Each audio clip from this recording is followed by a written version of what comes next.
It's that time of the week for the nerds and the geeks. WYBNOO. What you been nerding out on? It's been a week, 7 days, and we got much to say. So take it away, no further delay.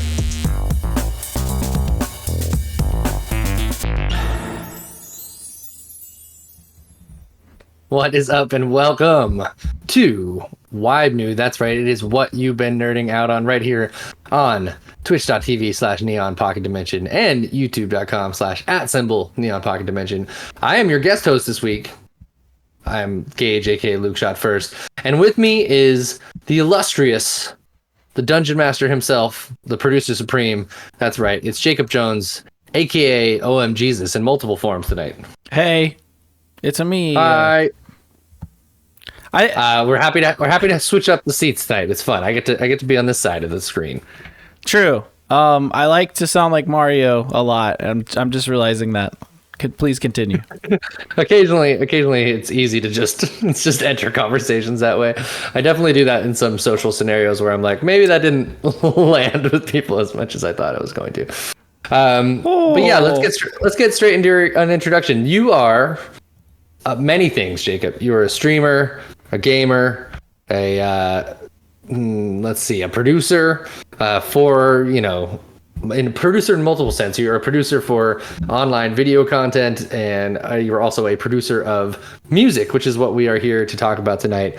I'm happy to be the one interviewing you because I too like to nerd out on this shit. So yeah, but if you don't know what WYBNOO is, this is the show where we ask what you've been nerding out on. It's an interview show, and we get to really know the person and why they're nerding out on the thing that they nerd out on. So first off, Jacob, I know I gave you a little introduction, and a lot of people do know you because you're a bit of an internet sensation at this point. Am I? Okay. Well, you're out there, man. You're in the Kind of Funny chats like every day. I guarantee like almost every single person who watches Kind of Funny Games daily knows at least your name. You know what I'm saying? Like kebabs. Like kebabs, like Mad Exposure, like the Portland Kevin, like let's see, there's so many more. There's a lot. Ignacio Rojas. Oh yeah, that's a big name. Folks. Who's Please Be Excited. All those guys. They're all aware. So that guy's good. And then you've done these other things that we're going to talk about tonight that I think at least in some capacity you have touched people's lives in multiple ways. Now with Neon Pocket Dimension. Apparently, I'm an influencer now, so that's something. That means something. I don't know what it means yet, but we'll figure that out. We'll figure it out, or maybe the internet will figure it out for you. But yeah, in your own words, who are you and what do you do? Oh, my name is Jacob Jones. I'm born and raised Las Vegas, Nevada. That's right. The home of the gamble, the home of the do anything whenever, and the drink anything wherever. And they eat at least at all times of the day. Not everywhere, because things do still close here. But it really, like, Joy always tells me, Mochi Squeeze always tells me, we should be the city that never sleeps, Vegas, which we are. Sorry. We should also be the windy city, okay? Because it's always fucking windy here all the time. It's crazy. That's true. Several times it's been the middle of the night, and I've been like on the end of the Vegas Strip being like, why the fuck is it freezing over here? Because it's windy as fuck all of a sudden, and I'm cold. But there you go. Yeah, something flew out of our backyard the other day, and that's just because I don't know. I don't really know. The wind is just that crazy. I thought I tied it up, but I didn't, and shit happens. But hey, Vegas, great place to live. I love it. I'm from here. Yeah. Always excited when people come to Vegas. I want to hang out with you if you come to Vegas usually. I like when tours actually come here. I mean, we get a lot of music here, which is what we're going to talk about today. But it just feels like not everything comes to Vegas that I want to. And this is just my call out to the world. Please come to Vegas, whoever you are. Yeah. And then beyond that, obviously, music, big part of my life. I always say that my favorite Disney movie is Fantasia, because even as a kid, I liked classical music. And that was almost like basically the first visualizer I'd ever seen, you know? Totally. And I thought that shit was one rad. big music video for sure. Right. So, yeah, I've always been into music. Even when I'm a big gamer. You guys should know that by now. And if you don't, I'm a big gamer. But even as a kid, like, you know, I would download MIDI files of songs from soundtracks of games and shit like that. So just always been a fan of music. And then when I was in middle school, my mom got me a Takamine Jasmine guitar, acoustic guitar that's in that closet behind me. And then, you know, learned guitar, played guitar, tried to start a band a bunch of times. It's hard to do that. No one's really... It is. Everyone says they want to be in a band, but, you know, do they? It takes a lot of work, and it's like practice is a real thing. And yes, and then getting, you know, a place where you can make loud noises where your parents aren't mad about it is another thing. Yeah, 100%. So that didn't work out. And then one day I bought a big amp, I bought a new guitar, and then I got into DJing. Like right after that, which is really funny because we used to throw a bunch of parties and I used to like DJ. But even in high school before that, a friend of mine, because that was in the, you know, the 2000s, the aughts, as they say, and everyone was like always pirating shit. You know, no one paid for anything on a computer for like about 10 years, which is very alleged fact. You know. I think the statute of limitations is gone from that. I think we can just say. It's an alleged fact. But no, so a friend of mine gave me this disc that had this software on it called Techno EJ. You know what I'm saying? And so yes, that's how it started. It had samples, and you would take the samples and you would, you know, put them together and like compose it, and then, you know, essentially make your own song. But then within there was also synthesizers where you could start playing around with making your own samples and stuff like that. And then from there to FL Studio. And then when I realized all the pros were using Ableton Live became my, you know, whole thing. But I did mess around with Cakewalk when I was a kid too, because my dad was always into music. Yeah, my dad had Cakewalk with keyboards and guitars and stuff, and he's always done music too. So like, yeah, he's clearly influential in that way. My brother too. My brother and I would play guitar all the time and stuff. So it's just, music has always been a part of my life. Like nowadays, don't really play guitar as much as I should, and I don't produce as much as I should. But then you sit in the chair and you tinker around, and it's like, yeah, it's not something that I forgot to do. And it's something I have been doing again lately, at least with like our content. All the jingles and intros and stuff, like I produced. Like the one for this song is actually Steven, the singer bro, sent me an idea that I asked him to like record, like, all right, do this rap. And he did this rap, and then I just built the song around the vocal of his rap. And so, yeah.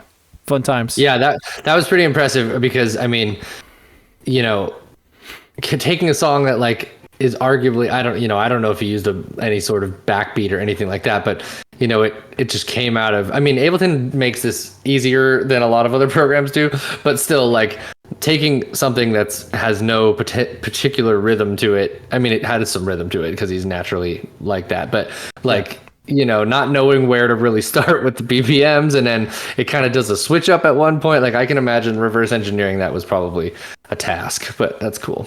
Yeah, but you know, like I got in there and it just kind of came natural, which just goes to show that like you could not produce music for several years and, you know, it's not like your skills disappear, you know? Totally. I mean, there's probably...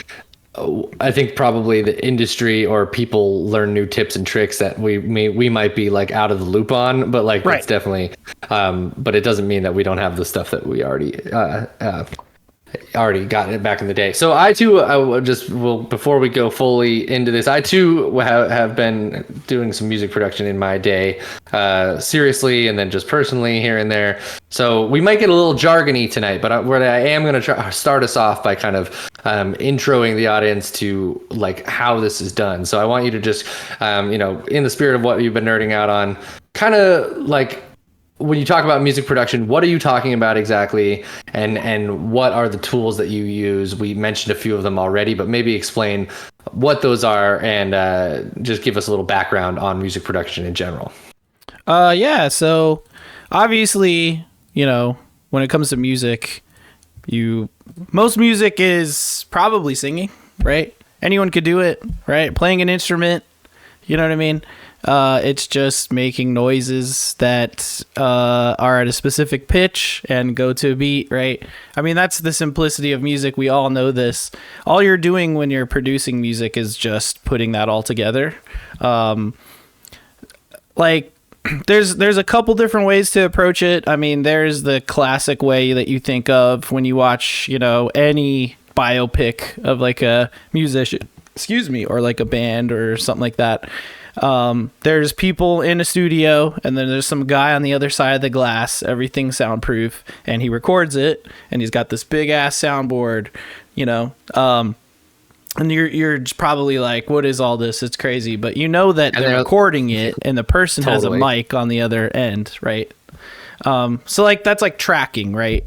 Or like a normal recording session, yeah. And right. Maybe there's an isolation booth for the vocals, maybe the drums are separate, or maybe they're all playing all together, or maybe they're overdubbing all that kind of stuff. Yeah, that there's that one, I always forget the name of that producer, but there's that one Christmas album with all the black ladies, and they got all the sick ass songs, but that producer revolutionized the in-person one big studio setup, and so that's why like that album sounds so like ringy. It's so loud. It's so in your face. Doesn't happen a lot.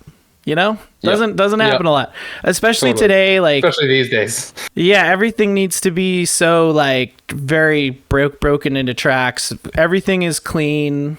You know what I mean? Nothing's really raw. I mean, I think that there is a little bit of an effort to get more raw sounds these days with some of these newer artists, which I totally respect and think is great. But yeah, definitely today, these days, for the most part, especially with like dance music and shit, everything's got to be crisp and perfect, right? Which is kind of what turned me off from music for a while, is like getting into that and trying to sound perfect. But I think there's a lot of character in, doing your best or having your own sound, and that even goes into your mixing style and your mastering style. There's some faux pas. We'll get into that in a little bit. There's things you shouldn't do. There's things that annoy me, but it's good it's good to see that people are still trying to innovate and still trying to be unique, which is great. So getting back to like I was just saying, so obviously we have the studio way of putting together music of just they call it tracking because it's, they record each track. What that big soundboard is essentially one big volume, fader, right? That goes up or down for each track.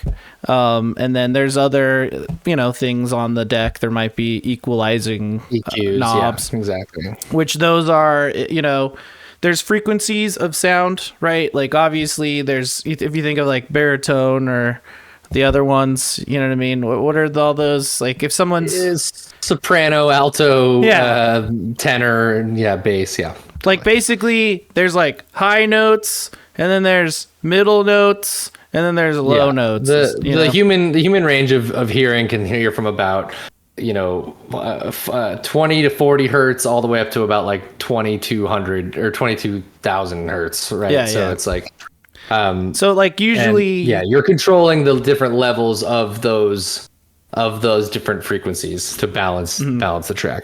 It's a lot more complicated than that, but right. But typical EQ knobs are those three ranges, high, middle, and low, right? Yeah. Typically. So anyway, besides that, there's probably a lot more stuff in that production room. A lot of hardware, compressors, that I'm not fucking with, limiters. But would be fun to see. We use all those in DAWs, but there are actually you actually run through actual compressor boxes or all that kind of stuff like that. Crazy shit. Yeah, pure madness, and then they patch them with all these cables and stuff, and it can get It can get pretty crazy. That's true audio engineering, which some Yeah. people are really good at. So Well, that kind of stuff fascinates me and it'd be great, but clearly it's probably not cheap to have a lot of hardware like that. It is cheaper to buy computer software or steal it, which you shouldn't. You should buy stuff or get freeware stuff. But of course, that's more of the digital space of music. I mean, obviously you can still use digital stuff to record analog stuff, right? Like I can use all of the software I talked about tonight. You could plug a mic in and, record a guitar or voices or whatever. But you're usually these days, or at least with electronic music, any kind of electronic music, are using all digital shit, which is great. I mean, there are analog synthesizers and stuff, and a lot of people use that as well, but I specifically don't have analog things. All of the analog things I have control the digital space, I have a keyboard with knobs and stuff, but it's just so that I can control it's sending a MIDI signal that you're then manipulating the software with. Yeah. Yeah, absolutely. So, that being said, of course, that would, I guess I'd be like an electronic artist, Yeah. Even though Sure. I play guitar, it would be fun to record some guitars into a song. I haven't really done that. I haven't really mixed the two ideas. It's not like I don't like playing guitar. But it's obviously something you could do. People are doing it all the time now.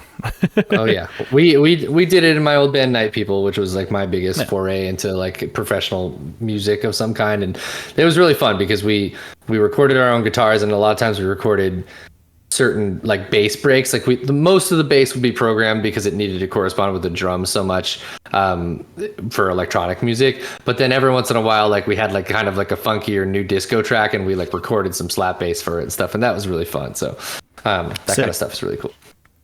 Yeah, if you can do that, do that. But if not, you can do a lot with synthesizers And sampling, and then there's sampling too. So yeah. Definitely sampling as well. So I would say that most of the music that I've produced has been digital, like using a digital audio workspace, which is called a DAW. You said it a second ago. Oh yeah. Yeah. No, that's one. That's like that's the jargon we're talking about for sure. But so you mentioned a couple of DAWs, and you started. What was the first one you said?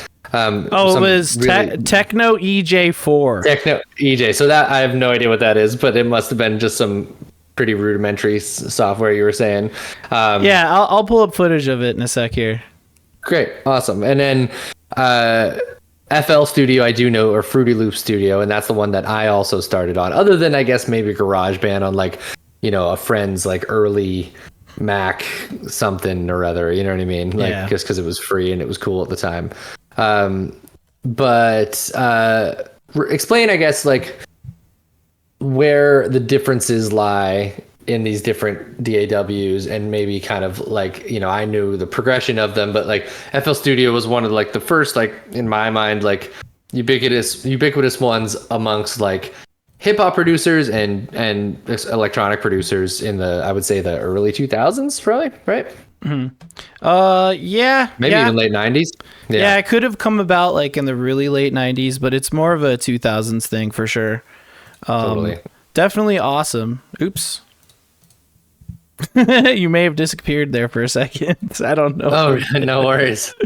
I just want to show you this Techno EJ 1998 FL Studio came out, by the way. Oh, nice. This is what Techno EJ looks like, and I'll actually just fucking play the footage. Wow. That's awesome. Yeah. So it's dragging in clips. And yeah, so you can see the clips there, and they can hear the music as well in the background. But as you can see, all those clips are pre-made clips, and so you would go through a big library of clips and just kind of put them down and just make a song out of samples they already had. Cool. But it had that weird, you could see the weird 3D interface in the background there. It's got Winamp, Windows Music Player, or I'm trying to remember what the other one was called. But that era, that's cool. That's really cool. Yeah. So that's how it was. But it did have, like, I discovered late into using it that it did have like synthesizers and stuff. So like I made some pretty cool songs. I don't know where they are. I don't know if they still exist or if they got lost in old hard drives. It's very possible that they're like forever lost. I think I had posted them to Facebook or something like that. Or maybe MySpace is what I meant to say. Dude, I have some MySpace some lost page. music. I have some lost music on a MySpace artist page somewhere. Justin Timberlake, hit me up about that. I'm trying to get those back. For real. I don't know. He bought it at some point. I don't know. Someone's got to own MySpace I know. at this point. He did buy it. Something like that. So obviously it was very rudimentary though. Like even with the synthesizers, like it's not the best. It's clearly like a gimmick, but it's more of a fun thing for a high school kid to do. But I was like, okay, let's really try. You know, and I started getting into more other like bigger artists, like more progressive stuff, more housey stuff. Dead Mouse and fucking Skrillex had come out, and Cascade, and you know, like just all that fun stuff. Calvin Harris, Mastercraft. Oh yeah, definitely Bloody Beetroots. Just all these this EDM movement, which we called it later, but this electronic dance music movement was happening, and I was like, yeah, let's make music like that. So of course I'm over here copying all these groups, trying to make similar beats and songs and stuff. I got really into it though. You know, once you learn like one trick, you're like, yeah, let's do a couple songs like this, and you're really getting into it. But the good thing about FL Studio is that like you're working with loops. Like it's called FL Studio now. It used to be called Fruity Loops. That's what that's what we were calling it, because it was like essentially a grid, right? And then on the grid it was 4 or 8 counts, and you would like fill in the part of like the beat at a fourth of the beat, essentially, to like make the beat right there, and it had like drums already pre-filled in there. But if you want to do synthesizers, you had to like put it in a piano roll, but then you had to like move things around. Like Fruity Loops was definitely cool. It was fun. It had a lot of modules built into there. It even had this like, I think a Hakuni Mitsu style like dance along avatar that would dance to the beat of the song. That you could put up in the corner and shit. Like it's definitely like a goofy fun thing, but I was making tracks out of there and I was having a good time with it. Us too. Yeah. You know what I mean? I had a friend named Jeff Keezer who was he kind of introduced that to me, and he was making really weird, like kind of, I don't know, Beastie Boys-ish hip hop in there, you know what I mean? And he like gave me like all the Dr. Dre samples. You could buy like these sample packs for Fruity Loop Studio, and so he gave me that, like the Dr. Dre one, the Wu-Tang one, and the 3 6 Mafia one, which is like, so pretty much just like all the like kind of classic studio sounds that they would use. So but it was great to have like mess around with Dre strings and stuff like that. It was super fun in that program. Definitely like getting sample packs and shit, or like these days patches for synthesizers made by like artists that you like. That's a lot of fun. Like nowadays you have like Splice, which I used for a while. I had a subscription to it, which is, I mean, it's a pretty good way to just get like just the samples you want rather than having to buy like the full pack. You can pick and choose samples if you want to do it like that. That's cool. Stuff like that. You can make your own though, you just hit your fucking table and shit. I also like there's a way to make a kick drum and a snare drum like pretty easily, just through like you can even use in Ableton, you can use what's the main operator, and you can just honestly make a kick drum with that, I mean there's like straight up a preset in there for like a kick drum. Nowadays they actually have an instrument called kick synth, which I was playing with today, and I was like, yep, it's I had there's like these virtual synthesizers you can buy, or some are free, that will be compatible with your DAW, like of choice. Like we're talking about different DAWs, like we said, FL Studio, Ableton, like there's multiple other workspaces. These are just I used Logic for a long time. That was my first like serious one for sure. Yeah, absolutely. There's Not that FL Studio isn't serious. You can do serious stuff with FL Studio, but it felt like a graduation from there for sure. No, I agree. I mean, I feel the same way about FL Studio. It's like that's definitely in my past. It's just why would you use one or the other? Number one, some are built. I mean, they all have different things built into them. That's their own instruments, samples, functionality, just like how the interface works. You know, it's like using Excel versus on one thing versus using Google Sheets, right? It's similar, but not exactly the same. You might like certain things you can do in others that you can, just like using DaVinci versus Adobe Premiere for video editing. Or Final Cut. Remember, there's all these different. Yeah, exactly. Yeah. So it's just other software. Like I like Ableton because I learned how to use it. I got really into Operator. I have a massive I have a lot of project files in this computer right now from the past that I can if I wanted to just go in there, finish the song, or just take the MIDI out of there, which is literally the piano notes on, you know what I mean? That I could just say oh, I made all these melodies up. I could take them, put them into something else and use a completely different synthesizer, change how fast or slow the song is, tempo wise. That's why I like Ableton. But like I said, there's all sorts of DAWs out there. There's definitely free ones. If you are interested in trying to play around with making music, I would just start with one of the free ones. Yeah, I mean, even it's not necessarily it is a DAW, but it's not necessarily it doesn't come with the same sort of plugin capability. But Audacity is a great one for just recording things. Oh yeah, for sure. There's a lot of that kind of stuff. I use Audacity a lot. Today, it's Audacity is good for audio editing.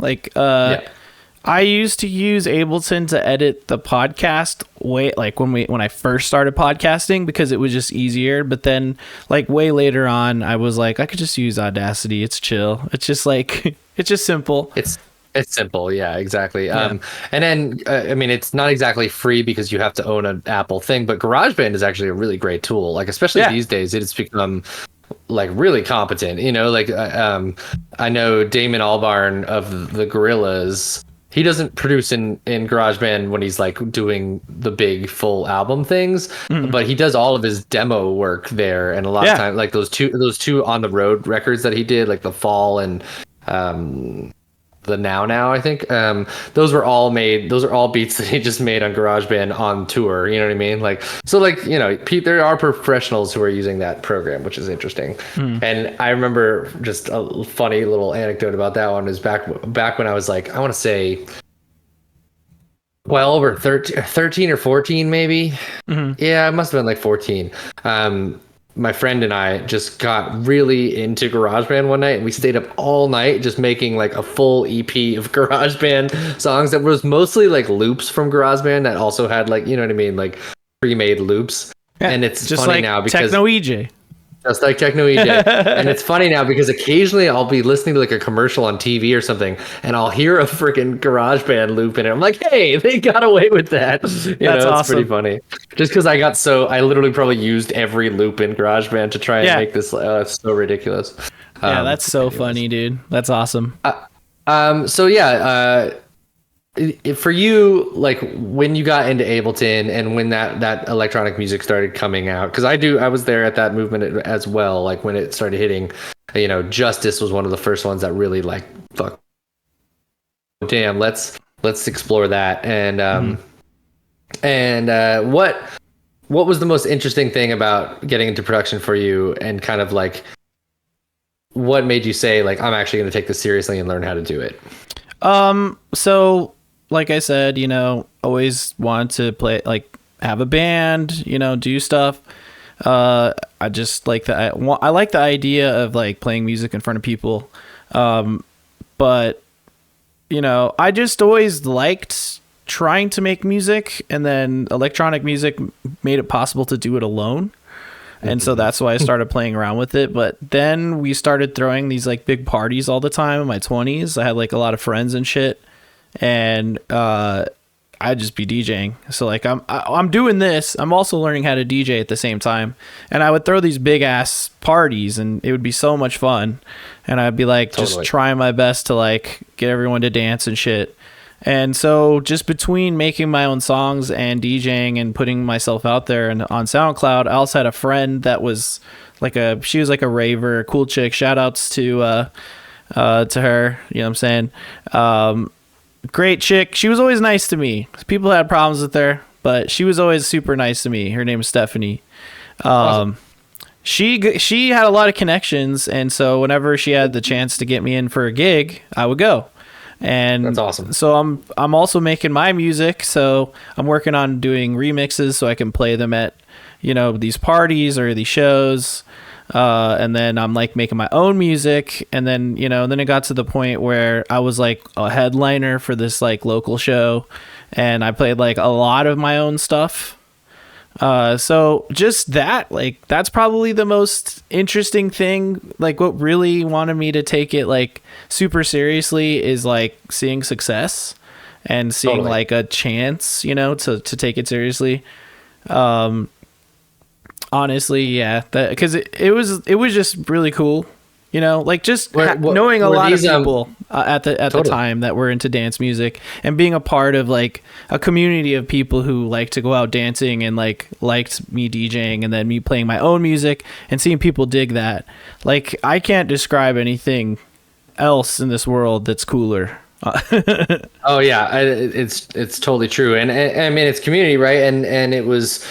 I will say it was a special time in music, but in music scene. I think it was maybe the only music scene that I've ever felt in our lifetimes that actually had some sort of connectivity throughout like American culture in general, and not just American culture, like, you know, European, French stuff was happening, and, you know, certainly, I mean, I don't know what the Vegas scene was like, but in San Francisco, it was a really tight knit crew. You know what I mean? Like, there was definitely like the big people who would come to town, but there was these really like kind of all these parties, like you say, that like were feeding off of this music that was happening, electro music, dubstep, you know, some drum and bass at that time, although I think that's had more of a resurgence recently. But like definitely like, you know, the big house and like that kind of stuff was definitely happening, and it was just piercing into the mainstream. It was mainstream enough for like people who already had an affection for some electronic music or some dance music earlier in life, I think. But yeah, it wasn't all the way to the point where it was bro step and you know, really, you know, it hadn't quite sold out. It didn't become the actual pop music on the radio. Like, now when you hear a pop song, it's just a dance song, and like there is almost no distinction these days, and that's cool. But it used to not be like that at all. I remember hearing like a Childish Gambino song in like 2013, I think it was, that was just like, it was just that particular type of electro bass with like the side chaining and like everything, and I was like, it's gone. It's all over now. You know, no shade to Childish Gambino, but I'm like, popular. I'm like, now everyone knows. Yeah, for sure. You know, the Steve Aokis of the world and that kind of stuff sort of transitioned into being something bigger than that. Even bigger, scene, I think. Yeah. You know? But so sure. what kind of shows or parties were you playing? Were these underground shows, or were they like clubs in Vegas, or what was the vibe? Yeah, I mean, so they were definitely like some underground shows. I mean, there were like, obviously there was house parties, which I was totally down. Which is some of my favorite times, honestly, because everyone just gets to let loose and you get to play whatever the fuck you want. Yeah, which is cool. We're all fucked up. Yep. Then it was like a couple bars, you know, which is fun, like events that were just at bars. Like, I did a bunch of those. I won a remix competition once for that song "Call Me Maybe" by what's her name? Carly Rae Jepsen. Rae Jepsen, yeah. And I was able to open for this Japanese dubstep artist named Ajapai, which I don't even know if he's around anymore. And I didn't even know who he was. It was just happening, and all my friends were like, just do it. And I was like, okay, I put it out. And then I didn't even look at like the votes or anything. And then they were like, "Oh, you won." And I was like, "Holy shit, I won." That was crazy. That's awesome. And so I was an opener for that. And it was at the House of Blues, but it was in this like room upstairs, like above the stage. That was pretty cool. And then toward the end of everything, like I said, I had that one headliner event, and it was at this like bar that doesn't exist anymore. This like, I don't really remember where it was. I found the flyer in my old files one day, and I was like, holy shit, this is crazy. But yeah, I was just at this like almost like this beach house type of hotel type thing that was here. I can't really remember, but that was crazy. And then there was a hotel here called the Artisan, which is called something else now. I think it's a weed hotel now, which is like, you know. Oh, I think I heard changed. you and Miguel talking about this on NPD one day. Yeah, totally. It's like now it looks like a hospital. Like it's all white in there, but before it was super cool. It was like really hipster in there. It was all portraits of just heads, like people's faces everywhere, all over the walls in every room. Like every room had a different artist in it, and then they had this like bar area off to the side where there was like one main DJ area and then one like patio DJ area. And I DJ'd like for 5 or 6 hours one night in there, and a couple other times in the main it's a long set stage. Well, I for some reason, like I was like, this might be the last time I do this for a long time, and it was the last time I got like a real gig. So, and then, there you go. You're like, I'm gonna take it on. Yeah, in the last few years, I did a couple like weddings and shit, but that's not. That's DJing. That's completely different. You know, like it's fine. I'll never DJ a wedding again. I've already said that. I feel the same sentiment. It's such an ordeal. Yeah, I feel you. I do parties and stuff, but again, like nothing is like actually like playing a show. Like that would be the thing to do, but obviously you have to like work on music and you gotta get yourself out there. People want to show up and stuff. Yeah, I've fantasized about doing, not fantasized. I've wanted to like open a couple of shows or something like that. There's some parties in Portland I think I could potentially be an opener for, you know what I mean? But that means like the dance floor is probably not cranking. They're not turning the music all the way up yet. Like the lights aren't what they're going to be by the end of the night. Everyone's not as fucked up. You know, it's like, it comes with the fact that you're not getting to let loose as hard as you want to, you know? Yeah. Totally. So, for you nowadays, I mean, obviously, like you do production for our channels, which is awesome, and for your stuff as well. Where do you see like you using music production or DJing, like you said, like a couple of parties here and there or something like that? Do you have a project in mind, or are you just kind of like, I'm getting back into tinkering with this a little bit, or that kind of thing? Where do you see it go? So yeah, like I said, I produce some jingles and stuff for the channel. You know, I'm still doing that stuff. We're working on some new kind of content that I won't spoil now. But like one of those projects is like a song. So like I am working on some things, like mostly I'm focused on doing all this content we do here and producing that stuff. But, you know, earlier in the year, we restructured how we've been doing it to, you know, leave room for other things.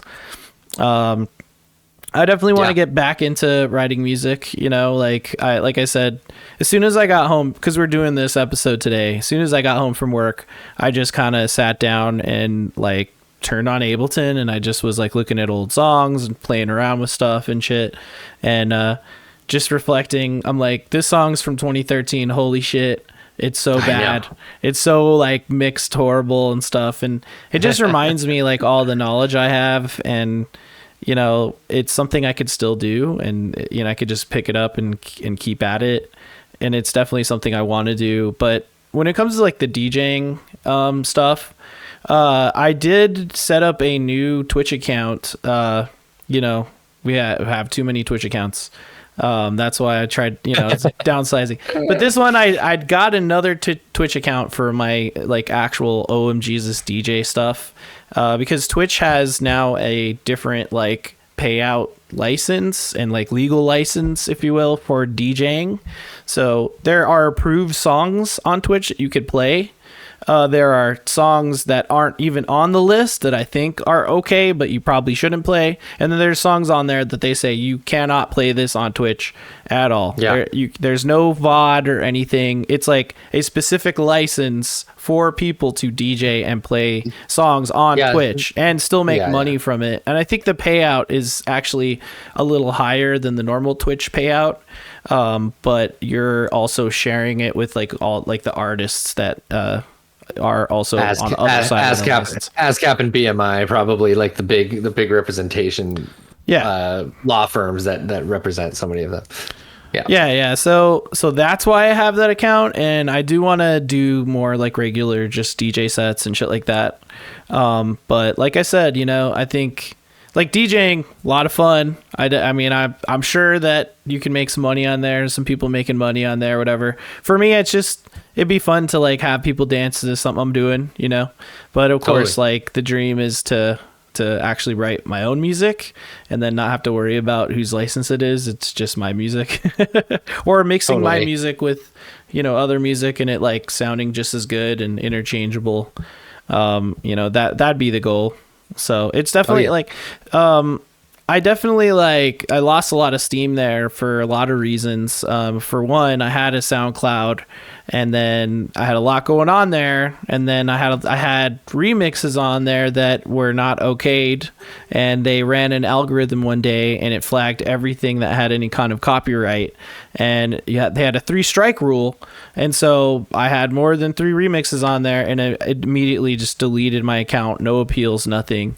So that was kind of like the start of my downfall, where I was like, But then I said to myself, all right, I'll have a new artist name, which didn't work because no one fucking knows that name. Everyone knows OM Jesus. Totally. And then 2, I was like, how about I just work on like the technical stuff? I'll make some songs, and I was working on this really cool song. But like, how about I just spend like a year like just learning more so that my stuff sounds better? So I spent all this time soaking up the knowledge, and then it like completely sucked the fun out of it. And then, what I mean? Because I was like, there's so much, all this technical shit to know, you know what I mean? And I just didn't really have like the drive anymore, But yeah, I experienced something a little bit similar where when I was in this kind of electronic music duo called Night People, and I definitely contributed to a lot of the songwriting, but I was more of like the DJ. I composed all of our live sets, and that meant taking our actual music that we had wrote and like sometimes kind of remixing it for like club remixes, so they were longer, or so that there was more of like a easy transition for certain things. So like it was a lot. I did a lot of the production I was doing was like transforming our actual songs into kind of something that could be played in a club more, because some of our stuff was like a little bit more cinematic, or there'd be long like breakdowns with no beat, or something a little bit more like just atmospheric or ambient at times, you know what I mean? And so like, anyways, that was really fun. And then I would contribute to the songwriting and stuff, but really the mixing and mastering was done by the other guy in the band, Alton. And he had more of a brain to like really tinker with the finer sounds and, really make everything fit with each other. So, we'd both play guitar, we'd both do synths, we'd both like kind of write these pieces of music together. But then he would really be the person who was in there tinkering until 4 a.m, like, because he was obsessed with it. It wasn't like that I didn't want to participate. He was just that guy, Yeah. And so when we split up for a myriad of reasons, I was doing it on my own, and I felt like I had a ton of ideas, and I would just throw them into Ableton, and I would get the basis of a song down where I'm like, oh, I really like this. But then I'd bounce the wavelength out, and the wave would just be like crap. It'd either be a block or it'd be really tiny and lame. Yeah. And I was like, I can't play this at a club. There's no way. Like, it's gonna sound so tinny and hollow and whatever. I wasn't very good at doing sub bass and all that kind of stuff. And so I lost a lot of steam then too. And I just started doing more analog stuff, playing in bands and things like that. But yeah. It's cool. Well, it's all there. It's never too late to get back in the studio and fuck around, dude, And like I said, like even tonight sitting down, I'm just like, I mean, there's clearly ideas in here. I opened up one of the songs and I was like, oh, well, hey, you know what this bass sounds like? This bass isn't right. And then I'm like tinkering with that. And then like, I'm like, how about instead of this, let's just change this bass line completely. And I was doing like all that shit sitting here like a couple hours before we started recording, you know. It's so addicting. As soon as I get in there, like my night's gone probably. You know what I mean? if I could let it run away with me for sure. And lately, what's been fun is my wife Aishu was a singer in her younger life, more traditional Indian singing she's from India, and it was cool because she started to kind of want to sing again, and I was like, well, I can record us right here in Ableton. It's really easy, and I have mics for podcasting, and they're not necessarily vocal mics you'd record a song with, but they work fine. Yeah. So yeah, we started doing some just like really simple covers, and I would make them enough of a song that we could listen back and be like, oh, that was fun. So now we have like 4 or 5 songs, and I'm like, oh, we could make like 4 or 5 more, and then we'd have a little record of covers, like whatever. So that's fun. That's awesome. It's super fun. Yeah, that's a good time. I think collaborating like musically is like I can't describe that. It's really awesome, dude. Especially when you're clicking with someone. It can be very vulnerable, you know what I mean? Because it can feel very personal at times, and it can be a little bit like, don't say that, you know what I mean, or something. But when you're jamming and you come up with something together, it's one of the best feelings. Yeah, that's something I always had with my brother. We would just be like, all right, nice. Bust out the guitar. We had like a whole bunch of songs that we were pretty much making. And we had some good times back in the day, you know? Very cool. Hell yeah.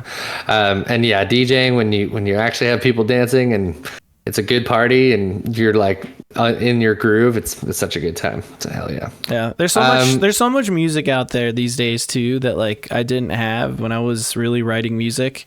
Like so much influence and inspiration. You know, it's like I listened back to a song from 2013 and I'm just like I was really trying to be the Bloody Beetroots right here, you know? Yeah. It's funny is I was listening, they put out a track like 2 days ago, and I was listening to it. I was like, wow, they're really just still doing the same thing, but with like some added like metal guitars in there and stuff. It's funny. Yeah. Good times, absolutely. Dude. Good times, absolutely. That like 2006 to 2012 era of electro and house and whatever. It's like it's a moment in time that I feel like it was a vibe. If you weren't there, you're not gonna probably really understand. You know what I mean? It's gonna probably sound bad to you if you heard it. Totally. That's probably true because it was all just blown out, crazy, compressed, like whatever. But it was fun. It was really fun. Very cool. Well, thank you so much for being here and talking music. It's really fun to nerd out on that with you. You and I have gotten to nerd out a lot of things, and we have touched on this before. Like we know our history a little bit, but to like actually walk down the process of it is pretty fun. And I do think at some point it'd be really fun for us to do a music production stream of some kind where we try and make a beat or try and do something. We could take input from the chat, we something like that would be fun for sure. Before we go, let's just break down like a really simple idea of like a song, if you don't mind. Like I have the file of the intro to the Neon Pocket. Oh, very cool. Awesome. Which I can show you guys really quick before we get out of here.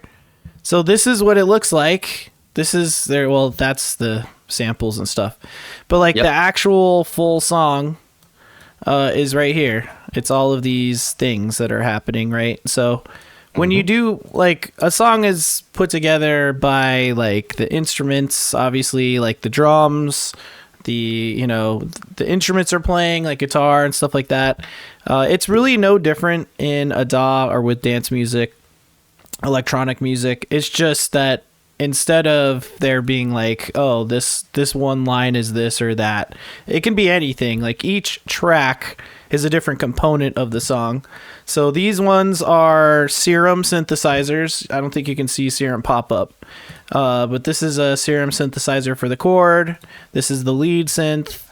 And then we've been saying synthesizers. I didn't explain that earlier, but that's just a keyboard It's, that can like play different sounds, and you could like tweak the knobs to change the way the sounds are, or like it might have a bunch of different like presets that sound like things already. Like that's what a synthesizer is. But usually a synthesizer is something where you have like knobs and you can go like, oh, it's this kind of wave that makes this sound, and then you use an envelope to like change the sound. And totally. And there's attack and sustain and decay and release and all that kind of stuff. You can you can decide how the note reacts to all these things, and then how it gets fed through all these different things. And then as you can see on that channel down below, you're seeing like there's an EQ, and then there's a delay on this one, and like a different like that's your rack of like, those are kind of meant to look like the real, a little bit like the real like the analog things, like rack. Yeah, exactly. Not as much in Ableton. It's pretty funny. In Logic, they're like actually meant to look exactly like that. You know what I mean? 100%. It's really funny. So they have like wood grain and shit.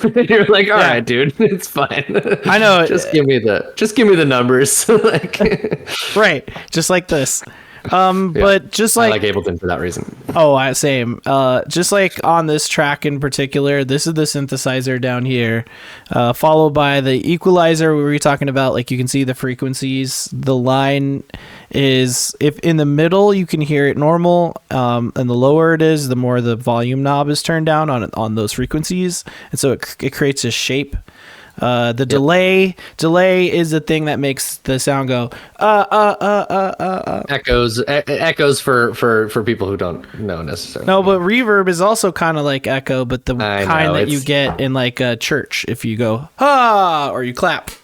Right. Yeah, reverb is like emulating the space that you're singing in, or you're doing an instrument in, or whatever. This is why, like, when you listen to a Bruce Springsteen song, like, they used to record in a church, so it sounds really big and wide and loud, you know what I mean? Like, as opposed to like in a tiny little room where like Massive Attack, like the singer's like singing really close to the mic, and like all that kind of stuff. Yep. And then so what else do I have here? I think for this one, just because I wanted to make a quick like thing, I didn't make my own drums. I just use a drum sample loop that I have going here. And then this is like a hi-hat, and then a reverse hi-hat. So it builds up into, or not hi-hat, crash cymbal. And that leads into a backwards crash cymbal, so it has a longer sound. It's great for a build up and then kind of a release sort of thing, right? Looks like there is one drum rack at least for a kick on the way out, so you can see all of this stuff happening. Here's the actual piano roll too, by the way, with all the chords that I got going on. Do you want to play some isolated tracks for us? Oh, sure. Yeah. Let's start with. You can click this, which will solo the track. So here's this. That's the chords. Yeah. And then this is the lead synth. Yeah, that little synth. And then you got this bass synth. That one's probably harder to hear. But it's supposed to be essentially layering with the chords and the bass at the same time. So like you have the EQ cutting out part of one so that the other one cuts through, and then together they sound like more of like one instrument. That's the shit you got to learn, man. That's mixing, which is tough. Frequency balancing and all that. Yeah, exactly. This is the drum sample. Here's that cymbal. You also have this weird sound I found. It's like a wind sound that I just have repeating. Cool. I think I just cut like the same part and just looped it. So anyway, all of that together is like our intro song to MPD. So let's just listen to it. So those ascending chords, yeah, you can see the chords ascending here on the piano roll. Like I didn't like play this. Like I programmed it. Yeah, you programmed it. Yep. Yeah. Totally.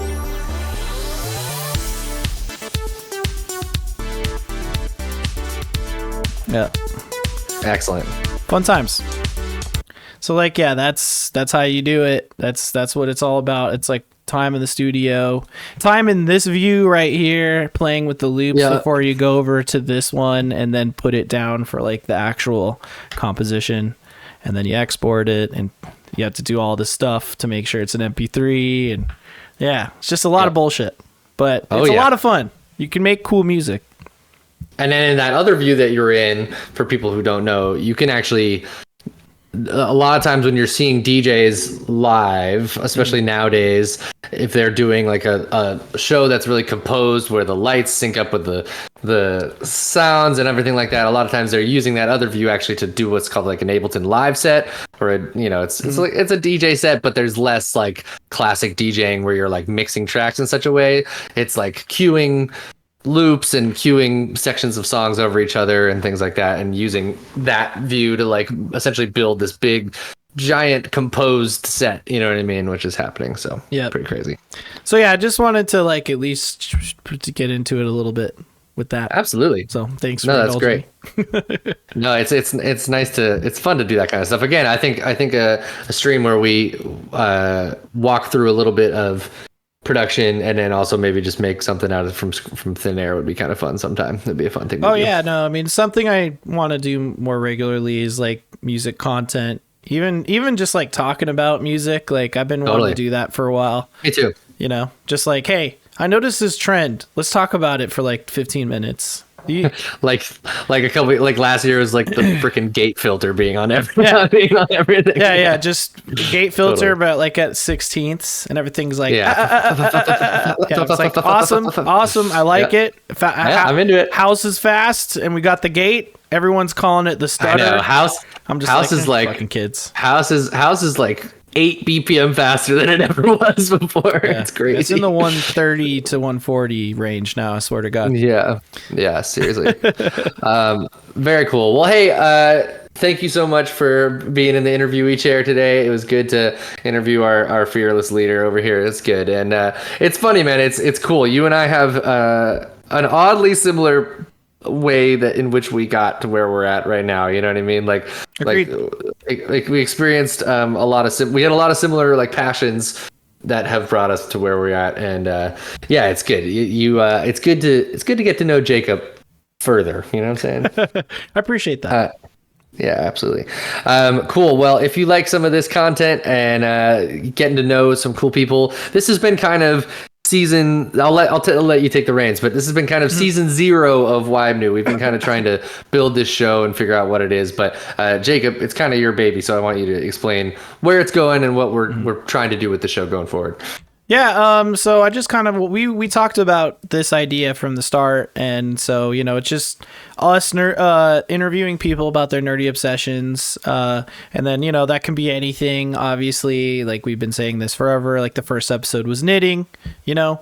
I mean, people are like, I want to get a Disney adult on here, whatever, all that fun stuff. We figured though, starting at the beginning, we would do the 4 of us from this group. Almost as like a proof of concept, or like just as like hey, this is what this show is. And the next thing we want to do is get a lot of guests. I know there's a lot of cool people out there that are into something. It can be anything. It can be anything, pretty much. As long as you're obsessed with it and you're really into it and like a lot about it, and you want the ins and outs and. Yeah, you want to tell someone about it because you're like really into it and no one talks to you about it, or not enough people know about it. It's something you're passionate about it. That's what we want to have you on here to talk about. And there's a lot out there to talk about. Literally pretty much everything. Our thesis is kind of that you can nerd out on everything, and we want to prove it to you by having those people come in and show us what's up. We have a lot of really awesome people in our Discord that if anyone sees the show and wants to is nerding out about something, come on down. We do have another like strictly video game channel, so if it's just nerding out on a specific video game or something, I feel like what we want to do with that is it's got to be something more based around like maybe the community or a convention or collecting, or you know what I mean, something adjacent to that, because we do have such a space to talk about video games themselves.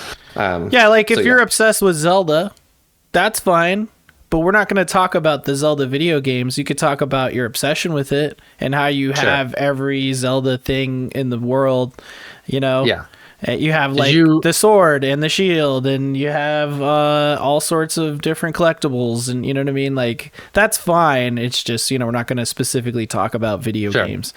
Did you go to Japan and go to every old Sega arcade so that you could play all of the weird Virtua Fighters against nerds in Japan? Like, that's fine. You know what I mean? Dude, are you obsessed with Gacha Claws? Totally. Capsule machines. Someone who's obsessed with gumballs. I don't know, dude. Like, let's talk about what you're really into. Also, maybe do you make games? Do you program games or something like that? Do you want to talk about programming particularly or something like that? Yeah. Something. I mean, so we'll be approaching all of our friends and all the people who seem interesting and are really into something to guest on the show. I think we will do a seasonal format. Just kind of like as we line up a lot of people to be on the show, just to make the schedule work for everyone and stuff. So like you said, this is like our season 0. It's been a riot. It's been a good time. I would like to interview someone different every time. So that's kind of my main goal. So I hope we can make that happen, but it's been a blast, and I really appreciate, if you've watched this or you've enjoyed this at all. And I've really appreciated being interviewed today. Thank you very much. Yeehaw, heck yeah. Yeah, if you see the show and you like it, give it a like and a subscribe. Give us a comment for the algorithm on YouTube, and share it with your friend. The best thing you can do to get word of mouth about these things is just to tell one other person about it. And if you have someone that you think is oh, they nerd out on this really hard, send it to them and be like, hey, do you want to go on this show? Because that's the biggest thing is going to be getting guests for it and to keep it consistent. So we want to keep doing that. So yeah, if you're oh, dude, my buddy is such a nerd about this thing, DM us or put them in touch and we'll make it happen. And yes, Arturo, we see you. Definitely, you'll be on here at some point. It'll happen. Oh yeah, he has a massive collection, so we'll talk to him. There you go. For Jacob, I've been Gage, and this has been what you've been nerding out on Neon Pocket Dimension. If you like our stuff, just search Neon Pocket Dimension. We're everywhere. We're on Twitter, Blue Sky, YouTube, Twitch. You're already in the right spot. So check us out, and we'll have some more content for you in your feeds very soon.